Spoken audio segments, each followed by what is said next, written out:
Buen día, soy el profesor Edinson Dugarte, adscrito a la Cátedra de Telecomunicaciones de la Escuela de Ingeniería Eléctrica de la Universidad de Los Andes. Bienvenidos. Este es un problema del profesor Emilio Malaver. Aquí nos dan tres señales que son periódicas, tres senos, y nos pregunta si la suma de estos senos puede ser una señal periódica también. Es decir, x sub a, x sub b en la parte A y en la parte B nos pide la suma de x sub a más x sub c.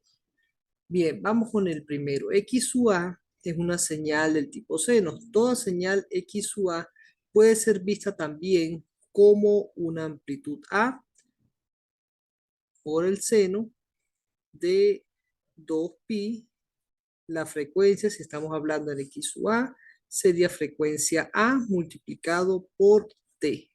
Y eso a su vez pues debe ser igual a lo que tenemos aquí, es decir, seno de 10pi, que sabemos que 10pi es lo mismo que yo diga 2pi por 5 multiplicado por t dentro del argumento del seno.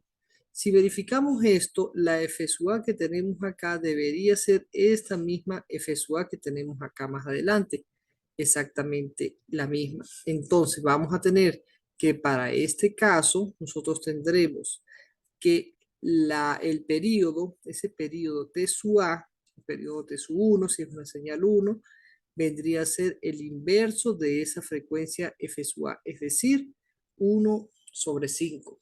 Si estamos hablando por otro lado de la señal X sub B, nosotros vamos a tener que esta señal X sub B debería ser también una amplitud A sub B, podríamos decirle, y en este caso una amplitud A sub A, que viene a ser 1, multiplicado por el seno, si es un seno o un coseno, también aplica lo mismo, de 2pi f sub b multiplicado por t. Debe ser exactamente igual a lo que tenemos acá arriba, es decir, el seno de 20 pi por t. El seno de 20, sabemos que 20 vendría a ser 20 pi, vendría a ser 2pi por 10 por t. En este caso particular, pues vamos a tener que la f sub b viene a ser exactamente igual a esta que tenemos acá, f sub b, debe ser el 10. Sacando esto, vamos a tener entonces que nuestro t sub b para este caso, pues viene a ser 1 sobre 10. Si queremos sacar la combinación de estas dos señales para ver si es una señal periódica, pues sabremos que el t sub 0 va a ser exactamente igual a n por t sub 1, en este caso t sub a, que debe ser igual a una m o una k, a veces se utiliza una k también, por t sub b. A veces me refiero por el autor. Algunos autores utilizan n y m, algunos utilizan k, otros utilizan f y g, cualquier cosa. Digamos que es m y n las variables que vamos a estar utilizando acá. Entonces, en este caso nosotros diremos que el periodo de salida, ojo, estoy hablando de periodo, para esta relación nosotros utilizamos periodos y no frecuencias, como se hace en otros casos. El periodo de salida entonces vendría a ser la constante n, que no conocemos todavía, multiplicado por t sub a, es decir, un quinto. Eso debe ser exactamente igual a la constante m por t sub b, que vendría siendo 1 sobre 10. De esta expresión, entonces nosotros podemos sacar que n sobre m debe ser igual a 5 sobre 10. Nos dice la teoría que para que la suma de estas dos señales sea una función periódica, la relación n sobre m debe ser una fracción irreductible. ¿A qué se refiere esto? Fracción irreductible es cuando nosotros logramos una fracción acá en la derecha que pueda ser reducida al máximo sin decimales, sin que quede algún coma 2 por allí o de repente en el denominador algún coma 5, o de repente algún número que va a salir de allí que sea un número irracional, de repente esto sea igual a pi. En ese caso no estamos hablando de una fracción irreductible. La fracción irreductible significa tomar lo que tenemos, que son números enteros, y llevarlos a lo más simplificado posible. En este caso podría ser un quinto. Un quinto es la fracción irreductible de la suma de estas dos señales periódicas. En ese caso vamos a tener que nuestro periodo t sub 0 vendría a ser, si n por m, si n sobre m es igual a un quinto, pues entonces es lo mismo que nosotros digamos que la n sea igual a 1, es decir, el periodo final vendría a ser un quinto por este lado, y en el otro lado de la igualdad, el m, si lo comparamos con el 5, vendría a ser 5 sobre 10, es exactamente lo mismo que digamos un quinto. ¿Qué significado tiene esta última expresión que nosotros colocamos acá a la derecha? Lo que significa es que el periodo de mi señal, ya se me olvidó el nombre que tiene acá, el periodo de x sub d, es decir, el periodo de la resultante de esta señal x sub d, viene a ser exactamente igual a un quinto. La suma de las señales x sub a y x sub b me resulta en una señal periódica que tiene periodo de un quinto o una frecuencia de 5 Hz. También es válido decirlo así. En el caso de la parte B, la señal x sub e me dice que tiene la suma de las señales x sub b y x sub c. Vamos a copiar este enunciado para llevárnoslo a la parte de abajo. Aquí entonces tenemos la segunda parte del problema. Nos está haciendo verificar la periodicidad de esta otra señal. En este caso nos da dos señales, ambas periódicas, x sub b y x sub c. Ya vimos que para la primera, para la x sub b, nosotros teníamos un periodo que habíamos hallado que era t sub b, exactamente igual al inverso de la frecuencia. Si la frecuencia era 10, el periodo vendría a ser 1 sobre 10. En este caso, el caso de la parte C, la señal C, me dice que x sub c de t debe ser igual a una amplitud, va a ser la amplitud igual a 1. Vamos a dejar de lado la amplitud momentáneamente. Seno de 2pi multiplicado por la frecuencia f sub c multiplicado por t. Esto es pi. Y eso debe ser exactamente igual a lo que nos tiene el enunciado, es decir, seno de 31 por t. En este caso particular no encontramos el pi y ni encontramos el 2 por allí. Una forma sencilla de sacarlo es decir que vamos a escribir aquí el 2pi, a multiplicarlo y luego lo vamos a dividir debajo de lo que tenemos allí como frecuencia, 31 por t. Es decir, no estamos haciendo ninguna diferencia, ninguna comparación.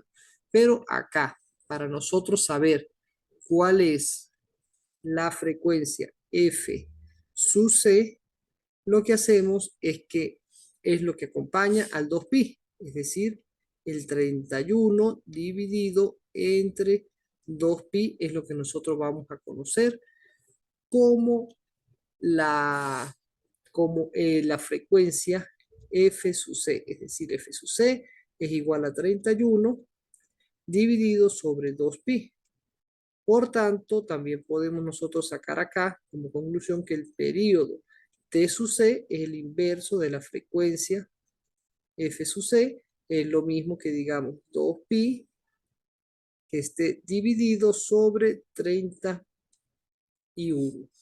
Cuando nosotros querramos buscar el periodo equivalente, es decir, el t sub 0 de esa señal resultante, en este caso esa señal se llama x sub e.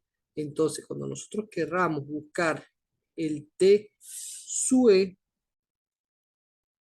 nosotros diremos que eso es lo mismo que un n por la primera señal, que es 1 sobre 10, que es exactamente igual a una constante m, el 2pi sobre 31.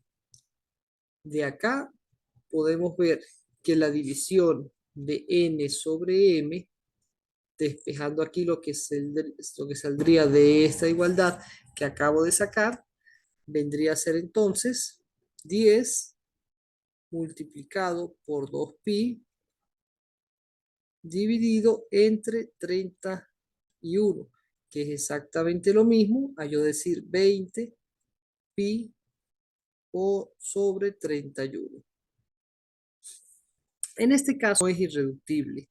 Una fracción irreductible no quiere decir que en primera instancia no podemos simplificarla, ya no es irreductible. No, no necesariamente. Una fracción irreductible puede darnos en una primera instancia, por decir algo, un sexto, y un sexto es una fracción irreductible.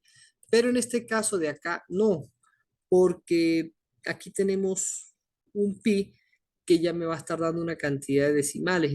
Por tanto, ya no entra en consideración el estudio de señal periódica para la suma en la señal X u E. Y por tanto, podremos decir que esta señal X u E no es periódica, sin estudiar más.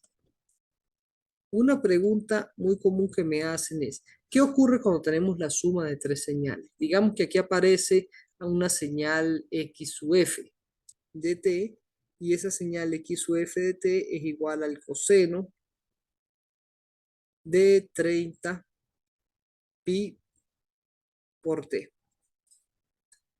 En este caso, ¿cómo procederíamos si nos dice que una pregunta C nos está hallando cuánto sería una X sub G de t que sea exactamente igual a la señal X sub A de t más X sub E de t más una tercera señal X sub F de t? ¿Cómo procederíamos en este caso?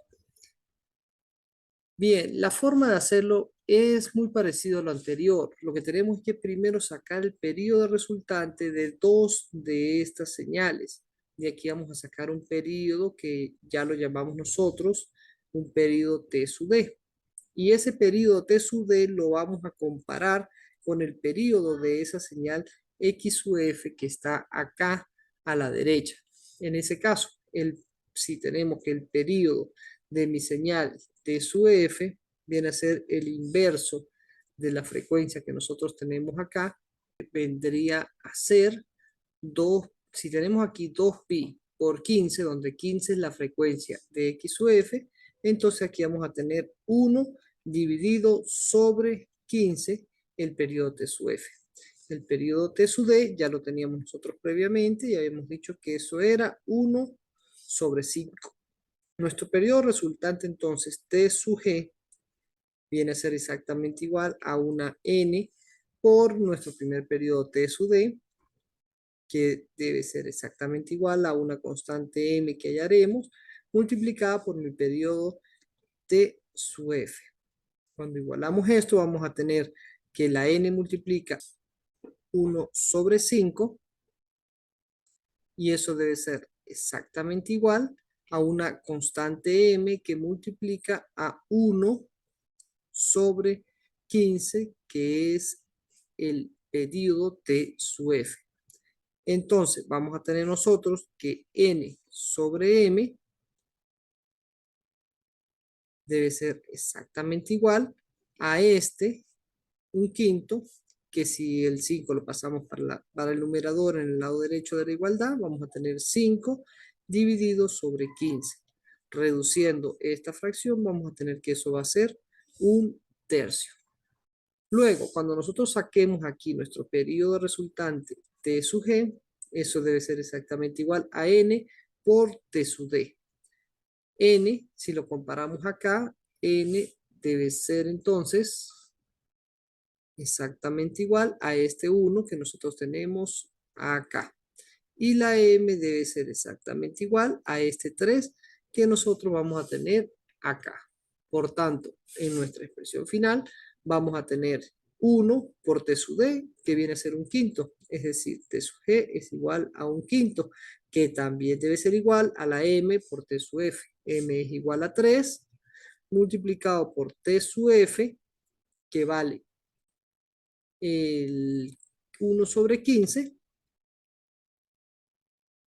Simplificando, pues simplemente viene a ser 1 dividido sobre 5. Es nuestro periodo resultante para esa señal que nosotros llamamos x sub g de t. Muchas gracias por su atención.